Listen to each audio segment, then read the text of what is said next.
संभाजी ब्रिगेडचे प्रदेशाध्यक्ष प्रवीण गायकवाड यांच्यावर 13 जुलै रोजी अक्कलकोट येथे हल्ला झाल्याची धक्कादायक घटना घडली.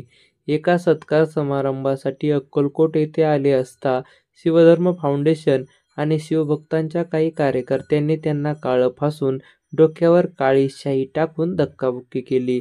प्रवीण गायकवाड हे अक्कलकोट येथील फतेहसिंह शिक्षण संस्था आणि सकल मराठा समाजाच्या कार्यक्रमासाठी आले होते. यावेळी शिवधर्म फाउंडेशनचे कार्यकर्ते आक्रमक झाले. मिळालेल्या माहितीनुसार प्रवीण गायकवाड यांनी आपल्या संघटनेच्या नावामध्ये छत्रपती संभाजी महाराजांचा एकेरी उल्लेख केल्याने शिवधर्म फाउंडेशन आक्रमक होते.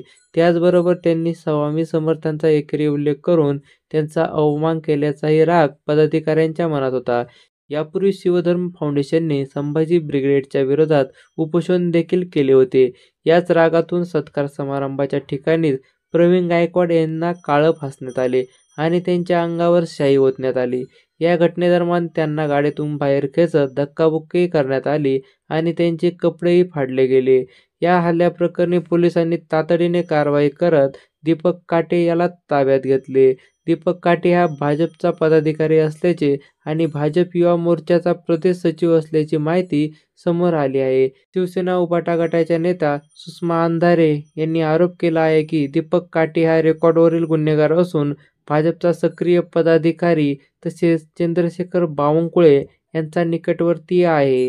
विविध राजकीय पक्षांच्या नेत्यांनी या हल्ल्याचा निषेध केला असून निषेधार्ह कृत्य करणाऱ्यावर कठोर कारवाई झालीच पाहिजे अशी मागणी केली आहे.